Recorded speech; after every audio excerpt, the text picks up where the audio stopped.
My name's Jaque Powell, Jaquepowell.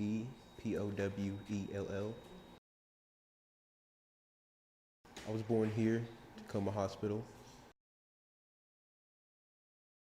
1999, January 12th. Mom's name is Brandy Powell, and father's name is Kenyatta Fields. I'm not really sure about my dad, but my mom, she was born here. Well, my grandmother is Diana Lewis. His name is Henry Boots Anderson. Before he passed, I think I was in like the third grade. He was really sweet. He was nice. Every time I came over, we'd always go talk to him and such. He'd put me on his lap and start cracking jokes and such, making me laugh, even on my bad days.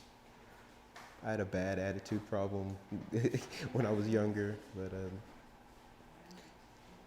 Nanny would always be fussing about something, and you have well, we call her White Nanny. That's it was Naomi Anderson. That's who we called, and she'd always be cooking something on Sundays. It was usually chicken, because Papa, that's all he'd eat 24/7. It was either that or pig's feet.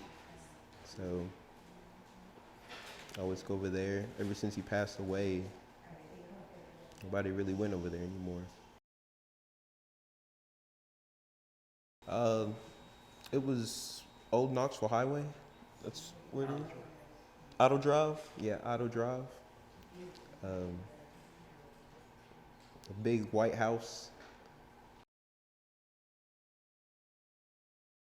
Traditional holiday food, like turkey, a big old turkey dinner. It was either that or for Christmas, it'd be the same thing. Uh,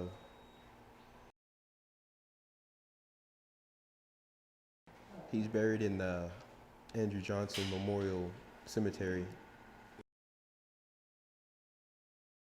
He served in the United States Navy. Yes, not sure if he seen any action or not. They really don't talk about it much. Well, I recently got into a trade school called Job Corps, so I will be leaving there by November 18th, starting my career as automotive technician. I went to school at North Green for a year, graduated there. Before then, I went to Greeneville High, Greeneville Middle, then Howell Hennard. I stayed with my mom. She was a single parent growing up. I've seen her struggling a lot. She always made it through though. So took care of me and my little brother. His name is Demetrius K. Well, she was CNA worker from most of the time. Then she was a caregiver. And ever since then, she's just been working, has 2 jobs now, just trying to get by.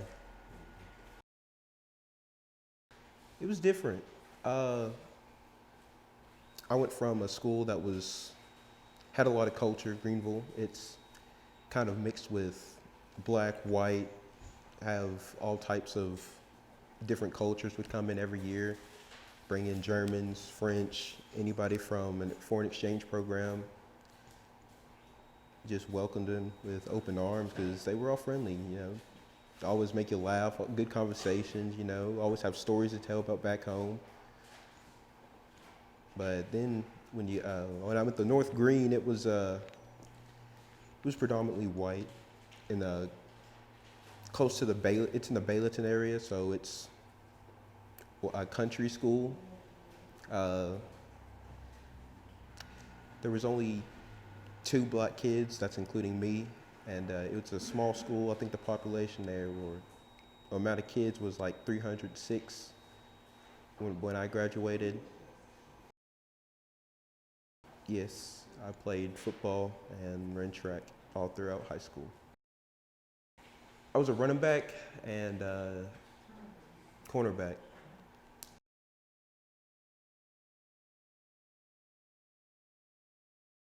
I was decent. It was the 100-meter dash. It was fun, not gonna lie. I had a good set time. Could have been better, but that was just one of the sports I played to, stay in shape for football when it came back around.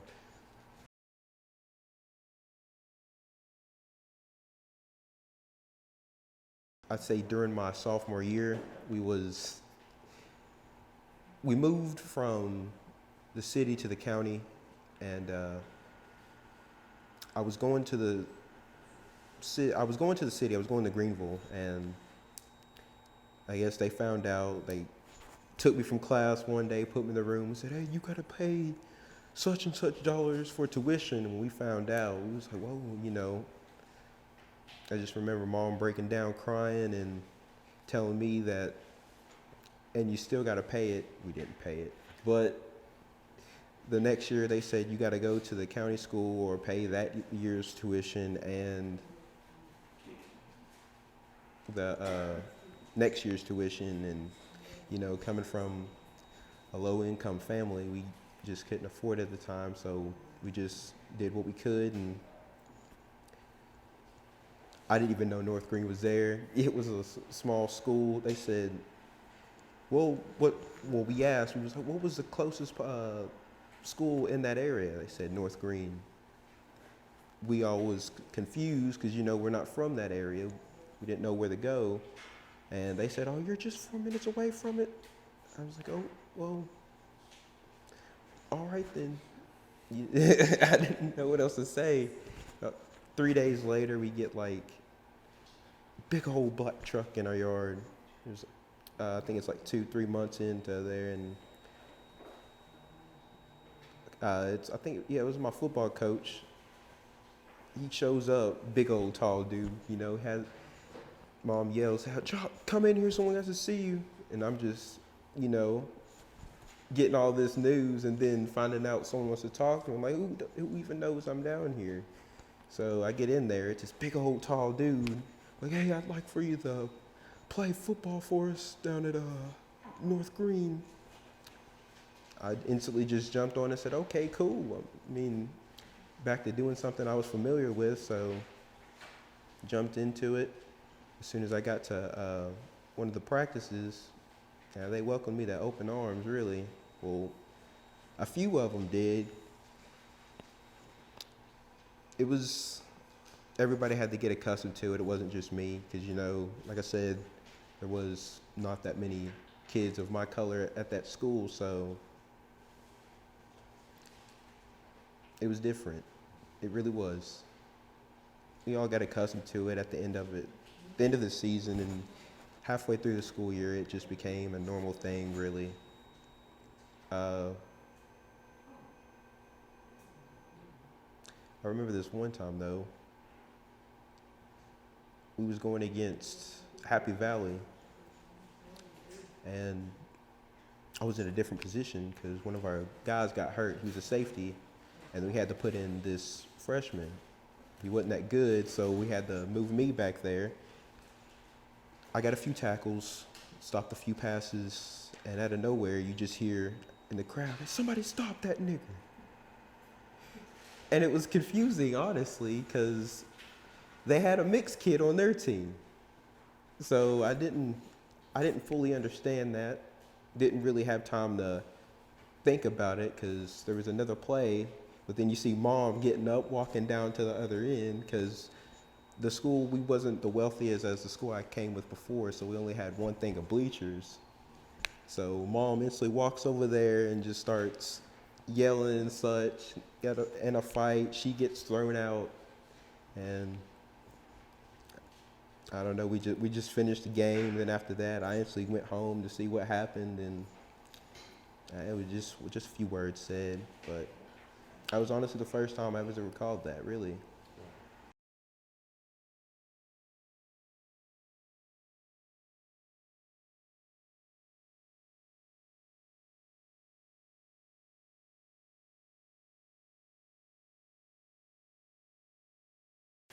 Yes, it's just, I don't know if it's a male thing or not, but I've always been into automobiles, all that. I did have different plans before choosing this career path. I was going to go to the Army. Uh, yeah, he still pushes for the Army. Or the military, and I don't know. I just fell off of it. Going through high school, it was just something I was going to do. Everybody, my mom, Uncle Leroy, my grandmother, basically all my family knew I was going. And then getting close to it is just I didn't want to do it no more. So about 3 years down the road, my interest just becomes bigger. It's just like I keep getting into and doing anything I can to get it underneath the car, in it, under the hood. So I just decided to, get paid for it. In order for me to go there, I have to stay on campus, can't leave campus. It's a free tuition college. Well, not really. I would say it's a college or so. It's just like for people who get their GED or something. Their GED, if they don't have it, and then they get a trade. And then after that, they'll teach you independence. They'll teach you all the basic things you need to be successful in life. And it was after that, I could have went to Tusculum College, but I only had a scholarship for football. Didn't really want to play football anymore. I've played that all my life, so I just decided to give it up, take a break for it, and it just fell off. Started working for a while, and that's how it became to be, really.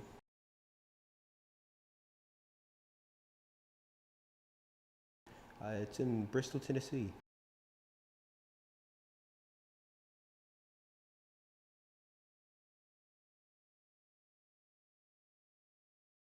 Basically, just working for a temp agency. Really, it was just a bunch of seasonal positions. Oh man.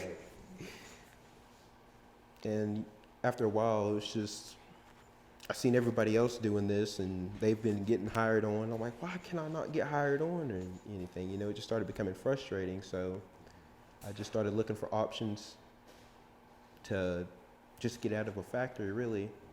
And I think it was, Mom was talking to Kip, that's his wife's son, Wanda Ripley, and he referred me to it. They was just talking on the phone, and I look it up 2 days later and find out they have something that I want to do.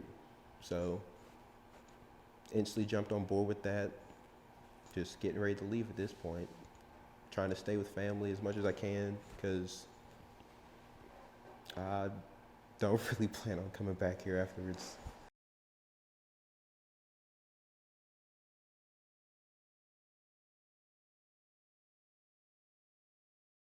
I think just to stay true to myself, and everyone around me. I have a goal. I want to reach it just as like anybody else. So I'm going to just do what I can to avoid all the negativity, bad influences, and just work on getting it. And yeah, and pray, carry my faith and such.